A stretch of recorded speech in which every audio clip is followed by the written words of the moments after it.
नमस्कार छात्रों, Sanskrit party online classes में आपका हार्दिक स्वागत है।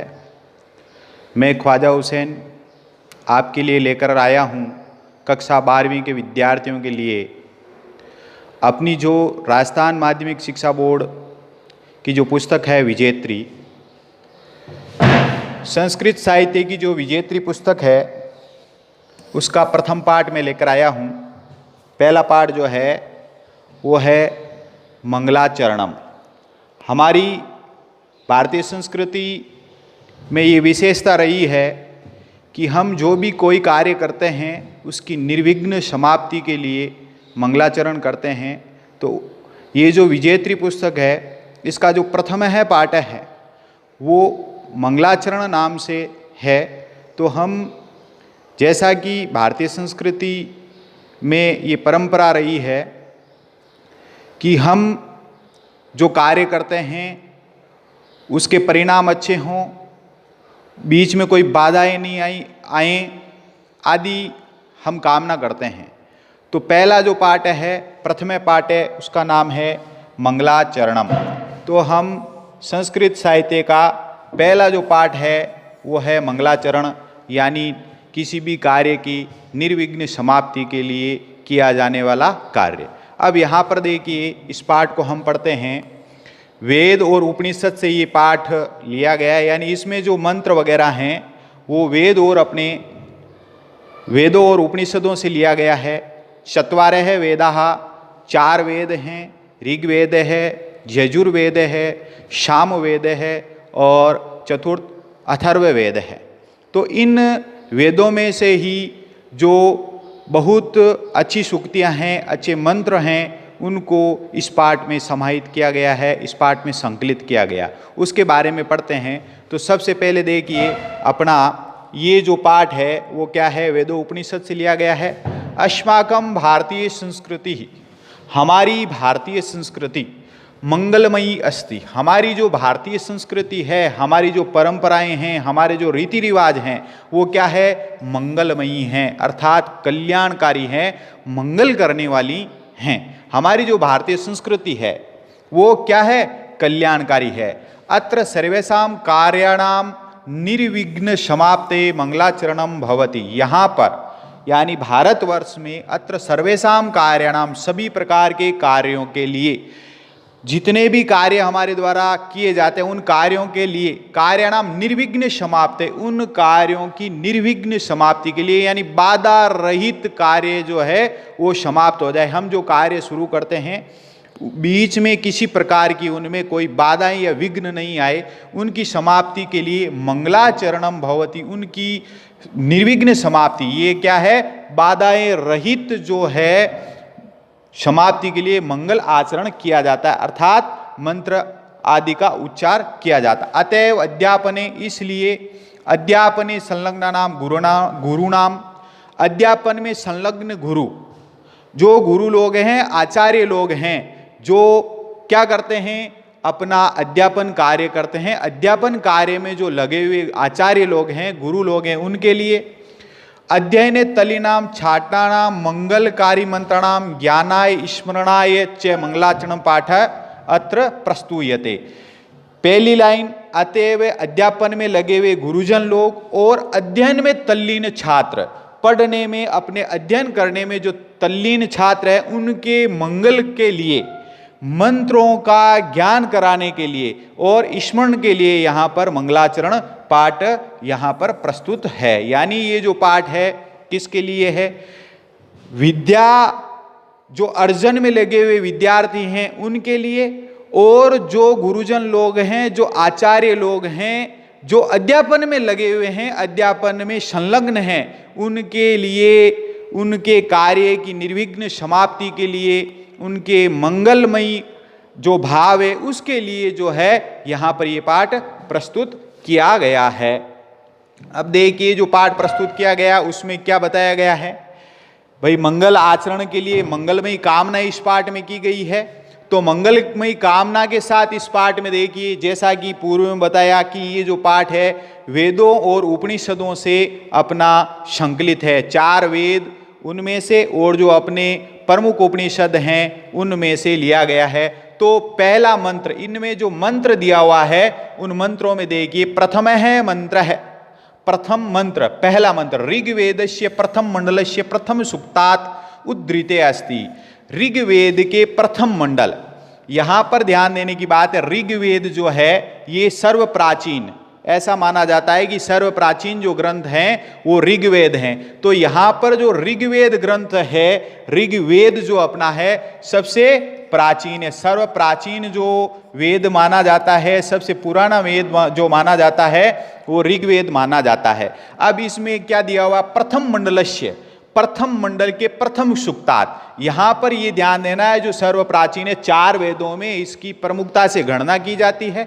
तो 4 वेदों में जो प्रथम मंडल है, अब मंडल कितने हैं पहले वो देख लीजिए। अपने ऋग्वेद में जो है 10 मंडल हैं। कितने मंडल हैं? 10 मंडल हैं, 10 मंडल हैं, 10 मंडल है। तो यहां पर ये प्रथम मंडल 1028 जो हैं अपने सूक्त हैं, 1028 ऋग्वेद में जो सूक्त हैं 10 मंडल में ये विभाजित हैं। तो यहां पर ऋग्वेद के प्रथम मंडल के प्रथम सूक्त यानी अग्नि सूक्त, पहला जो सूक्त है वो है अग्नि सूक्त, वहां से उद्धृत है अस्ति, वहां से लिया गया है, वहां से संकलित किया गया है। ऋग्वेद के प्रथम मंडल के प्रथम सूक्त यानी अग्नि सूक्त से लिया गया है। अब इस मंत्र में क्या दिया हुआ है वो देख लेते हैं। अस्मिन् मंत्रे ऋषि विश्वामित्र है हविदात्री यजमानाय कल्याणार्थम अग्निदेवम प्रार्थयति। यहां पर जो इस मंत्र में जो प्रथम मंडल का प्रथम सूक्त है ऋग्वेद का, उस मंत्र में ऋषि जो विश्वामित्र है, इस मंडल के ऋषि जो विश्वामित्र है वो हविदात्री। अब यहां पर देखो, हवि का दान करने वाले, हवि का दान करने वाले कौन? जो हवन करवाते हैं, जो यजमान होते हैं। तो हविदात्री यजमानाय, जो यज्ञ संपन्न करवाते हैं, उनके कल्याणार्थम, उनके कल्याण के लिए, उनका भला हो, वो जिस कार्य के लिए, जिस उद्देश्य के लिए यज्ञ आदि करवा रहे हैं उसमें उनको सफलता मिले, उनकी कामना पूरी हो। तो जो यजमान हैं उनके कल्याण के लिए अग्निदेवम प्रार्थयति, अग्निदेव की प्रार्थना कर रहे हैं। कौन कर रहे हैं? विश्वामित्र। ऋषि जो विश्वामित्र हैं वो यजमान के लिए, जो यज्ञ को संपन्न करवाने के लिए जो व्यक्ति होते हैं, यजमान जो लोग होते हैं, उनके कल्याण के लिए किससे प्रार्थना कर रहे हैं? अग्निदेव से प्रार्थना कर रहे हैं। अस्य मंत्रस्य ऋषि विश्वामित्र है। इस मंत्र के ऋषि, जो मंत्र दिया गया है पहला, उसके ऋषि हैं विश्वामित्र, देवता इसके अग्नि हैं, और छंदश्च गायत्री, गायत्री छंद है उसमें जो है ये मंत्र जो है गायत्री छंद में लिखा गया है।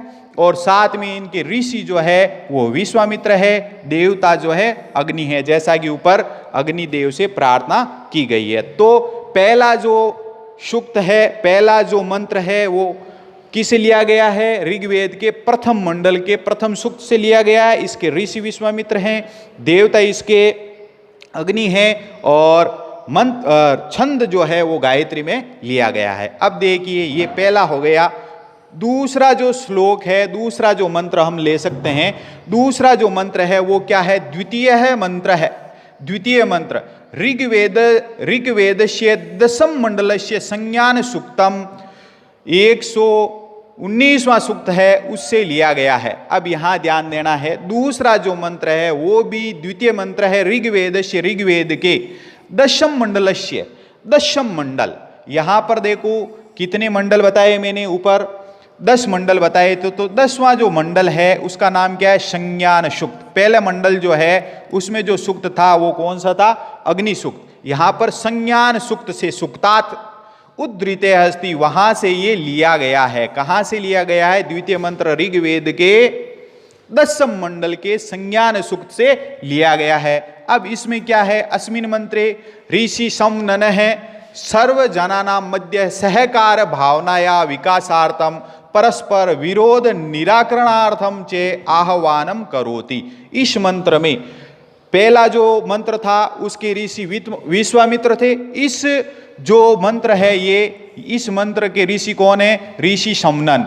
शमनन ये जो ऋषि समनन है ये सर्व जनानां मध्य, सभी लोगों के मध्य में, जितने भी व्यक्ति हैं उन लोगों के मध्य में अर्थात बीच में, सहकार भावनाया, सहकार भावना अर्थात बंधुत्व भावना, एक दूसरे की सहायता करने की भावना के विकासार्थ, के विकास के लिए, विकासार्थम ऋषि समनन जो है वो लोगों के मध्य सहकार भावना अर्थात एक दूसरे की सहायता करने की भावना, एक दूसरे की बंधुत्व भावना जो है उसके विकास के लिए, परस्पर विरोध निराकरणार्थम, और जो आपस में व्यक्तियों में आपस में जो विरोध होता है, एक दूसरे का जो विरोध किया जाता है उसके निवारण के लिए, निराकरण के लिए आह्वान करते हैं। तो ये दूसरा मंत्र हो गया।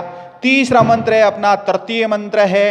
तीसरा मंत्र ऐतरेय उपनिषद है, प्रमुख उपनिषदों में ऐतरेय उपनिषद है, उनके शांति पाठ से उद्धृत है। यानी तीसरा जो मंत्र है वो कहाँ से लिया गया है? ऐतरेय उपनिषद के शांति पाठ से लिया गया है। इस मंत्र में क्या है देखो, अस्मिन् मंत्रे सर्व विघ्नानां शांतये, सभी प्रकार के विघ्नों के लिए, विघ्नों की शांति के लिए, सभी प्रकार के इस मंत्र में ये आ गया अस्मिन् मंत्रे सर्व विघ्नानां शांतये, सभी प्रकार के विघ्नों की शांति के लिए परमात्मा प्रार्थित है, यानी परमात्मा से प्रार्थना की गई है। यानी तीसरा जो मंत्र है इसमें जो ऐतरेय उपनिषद से लिया गया है, इसमें मुख्य भावना क्या है? सभी के लिए शांति पाठ, जैसा कि पहला तो नाम है शांति पाठ है, तो शांति पाठ से लिया गया तो निश्चित रूप से शांति की स्थापना के लिए है। तो यहाँ पर सभी प्रकार की विघ्नों की शांति के लिए परमात्मा से प्रार्थना की गई है कि मनुष्य जीवन के लिए जो भी विघ्न आते हैं वो शांत हो जाए। और वांग मनोर सोर एक रूपता भवति इति कामना चिकृता, वांग मनसोर एक रूपता, यहाँ पर क्या लिखा हुआ है? वांग मनसोर एक रूपता, वांग यानी वाणी और मनसो, मनसो यानी मन से एक रूपता, मन से एक रूपता की भावना जो है वो बताई गई है। तो यहाँ पर देखो क्या है तीसरे मंत्र में, तीसरे मंत्र में यह है कि विघ्न है उनकी शांति के लिए, समाप्त हो जाए विघ्न उसके लिए, और वांग और मनसोर, वाणी और मन से जो है एक रूपता की भावना हो लोगों में, ऐसा जो है कामना इसमें की गई है कि भाई सभी व्यक्ति जो हैं कल्याण के लिए एक दूसरे का सहयोग करें, ऐसा वाणी से, मन से, वचन से किसी को कोई कष्ट नहीं पहुंचाए, ऐसी जो है कामना इस मंत्र में की गई है। फिर अपना चौथा मंत्र जो है वो तैत्तिरीय उपनिषद से लिया गया है। चौथा मंत्र क्या कह रहा है कि तैत्तिरीय उपनिषद से लिया गया शिक्षावल्या, उसमें जो भाग है उसका नाम है शिक्षावल्या, और द्वादशा अनुवाकत है, ये भी भाग है, जैसे मंडल हैं वैसे ही यहाँ पर अलग अलग वल्लियों में जो बांटा गया है, और उनमें द्वादशा अनुवाकत है, 12वें अनुवाक से उद्धृत हैं। यानी तैत्तिरीय उपनिषद की शिक्षावल्ली के द्वादश अनुवाक से ये उद्धृत हैं, लिया गया है। अयम मंत्र है ऋग्वेदस्य, भाई पहले मंडल के 9वें श्लोक में, इसी प्रकार से अथर्ववेद में, यहाँ पर देखो ऋग्वेद में आया हुआ है, यजुर्वेद में आया हुआ है, अथर्ववेद में भी यहाँ पर ये उल्लेखित है। विभिन्न स्थानों पर जो इनके मंडल वगैरह दिए हुए हैं, नाम वगैरह दिए हुए हैं, उनमें जो है प्रथम मंडल वगैरह है, वहाँ पर भी ये श्लोक जो है, ये मंत्र जो है वहाँ पर भी है, उल्लेखित है, वहाँ पर भी इसका उल्लेख किया गया है। अत्र प्रार्थना अस्ति, यहाँ पर प्रार्थना है, क्या है? यत परमेश्वर है कि परमेश्वर कल्याणम करोतु, परमेश्वर कल्याण करे, अर्थात जो ईश्वर है, जो सर्वशक्तिमान है, वो सबका कल्याण करें। जो सर्वशक्तिमान है वो सभी के लिए कल्याण की भावना से युक्त हो, कल्याण करे। गुरु शिष्याणाम लक्ष्य प्राप्त हो निर्विघ्नताम करोतु, और गुरु शिष्यों की जो लक्ष्य प्राप्ति है, यानी गुरु क्या चाहते हैं, आचार्य क्या चाहते हैं, वो अपने शिष्यों में जो है वो गुण समाहित करना चाहते हैं, जिससे वो विश्व बंधुत्व की भावना के साथ अपने देश आदि का कल्याण करे। इसके लिए वो उसमें संलग्न है, और शिष्य जो है वो अपने लक्ष्य की प्राप्ति अर्थात जो वो कार्य कर रहे हैं उनमें उत्तरोत्तर वो वृद्धि करते हुए अपने जो है संपूर्ण विश्व में भारतवर्ष का नाम रोशन करे, ऐसे जो लक्ष्य उन्होंने अपने बना रखे हैं उसकी निर्विघ्नता में यानी निर्विघ्न से उनकी लक्ष्य की प्राप्ति हो जाए, ऐसा इस चौथे मंत्र में बताया गया है। फिर देखो पांचवा मंत्र जो है अपना पंचमो मंत्र है कठोपनिषद है। कठोपनिषद है शांति पाठात संकलित है। पांचवा जो मंत्र है वो कठोपनिषद के शांति पाठ से लिया गया है। कठोपनिषद में भी शांति पाठ है, वहां से लिया गया है। अब इसमें क्या बताया गया है, अत्र सहकार भावनाया सह उत्कृष्ट सामर्थ्य प्राप्ति अपि कामना अस्ति। यहां पर भी क्या है, अत्र सहकार भावनाया, सहकार की भावना के साथ अर्थात एक दूसरे की जो है बंधुत्व की भावना, एक दूसरे की सहायता की भावना जो है, सहकार मतलब सहायता करना, वो जो है उसमें उत्कृष्ट सामर्थ्य प्राप्त, उसमें भी उत्कृष्टता को प्राप्त करें, ऐसी कामना इस मंत्र में की गई है। कहने का मतलब जो पांचों मंत्र हैं इस पाठ में वो अपने आप में विश्व बंधुत्व की भावना के साथ लोगों के कल्याण करने की भावना आदि के लिए जो है वो इसमें कामना की गई है। सार रूप में यही है कि व्यक्ति जो है एक दूसरे की सहायता करे, सभी का कल्याण चाहें और जो है विश्व बंधुत्व की भावना उनमें हो, ये बताया गया है। अब देखिए पहला जो मंत्र है वो कहाँ से लिया गया है, देखो ऋग्वेदस्य प्रथम मंडलस्य अग्नि सूक्तात्। ये जो प्रथम जो अपना मंत्र है वो क्या है कि यद अंगे दासुसे त्वम अग्ने भद्रम करिष्यसि तवे तत् सत्यम अंगिरह, तवे तत् सत्यम अंगिरह। यद अंग दासुसे त्वम अग्ने भद्रम करिष्यसि त्वत् सत्यम अंगिरह। ये कहाँ से लिया गया है, ऋग्वेद के प्रथम मंडल से लिया गया है। अब देखिए जो हमने आगे पिछली क्लासों में भी पढ़ा है कि श्लोक हो संस्कृत का या मंत्र हो उनका एक अन्वय होता है, अर्थात संस्कृत में जो लिखा गया है